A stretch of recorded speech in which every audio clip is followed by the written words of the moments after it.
the power? What kind of power? People power. Who's got the power? We got the power. What kind of power? People power. Ain't no power like the power of the people, because the power of the people don't stop. Ain't no power like the power of the people, because the power of the people don't stop. Say what? It is my honor to be able to introduce to you a guy who has a little bit of history when it comes to standing up for workers, when it comes to hard times on picket lines, when it comes to getting it done for the American worker.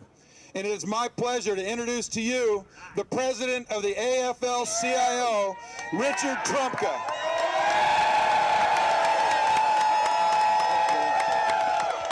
Thank you. Thank you.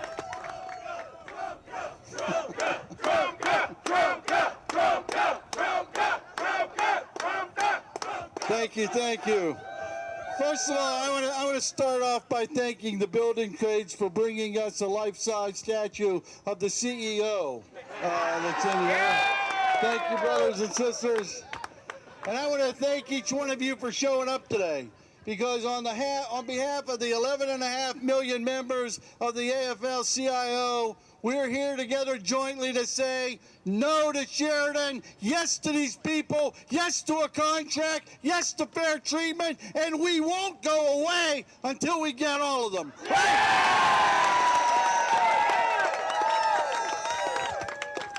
Now, what a great show of support for our hardworking brothers and sisters.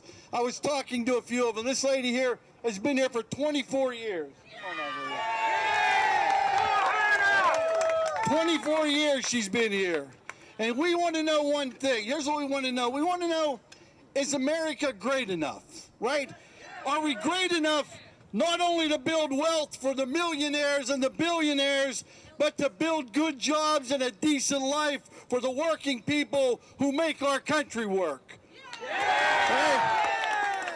Or are we so flimsy that we'll be ruined if the hardest working and the most vulnerable people in this most incredible nation on the face of this earth earn a decent wage? Because when we talk about good wages, we're talking about whether America is going to be a nation with a permanent underclass supporting the super rich, or whether all of us will have a chance to work hard and earn a measure of prosperity and security. Today, America's at a crossroads, and those roads cross right here in Anchorage at the Sheraton, right here.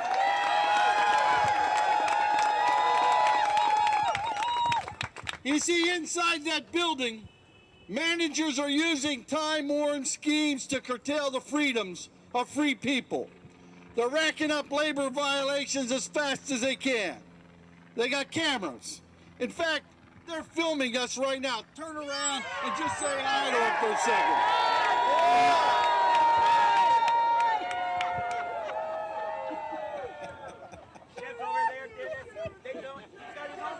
Here's what else they've done. They've convinced workers to spy on each other. They've fired workers for handing out leaflets. They've banned business agents from the premises. They're pushing right to work for less propaganda on the hardest working, lowest paid employees that they've got. And guess what all of that amounts to? A simple argument for them. That company right there, they think America's a failure. That the American dream is a farce. That's what they're about. Well, we're about to show them that the American dream is alive and well, and these employees are going to enjoy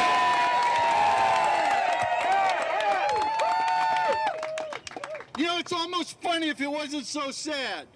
Remington, a Dallas corporation, by the way, calls itself dynamic, with a culture, quote, centered on achieving results.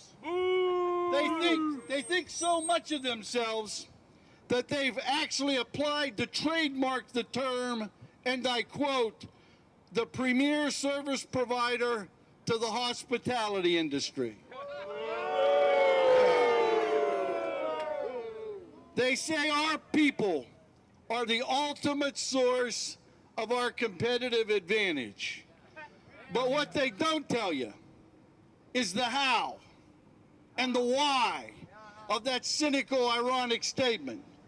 What they don't tell you is that their dynamic culture is to use any means, illegal or legal, to intimidate and abuse, and that the results they achieve are to frighten vulnerable people into working for less and less, and that they can deliver outstanding returns to their investors and owners by scraping every possible penny from the hides of the people who actually do the heavy lifting in that building right there. Well, not our watch.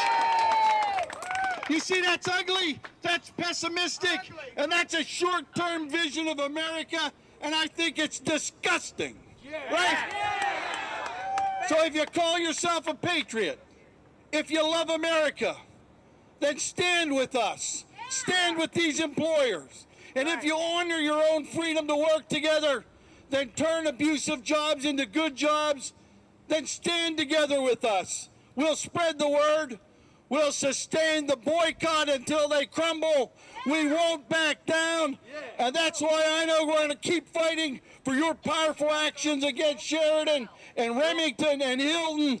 And I know and you know that we're going to win because we're going to do it together. That's people power, right? That's union power. We're stronger together. And if you want to know, all my brothers and sisters, the AFL-CIO, every last one of our 11.5 million members will stand shoulder to shoulder with you for one day longer than they can stand.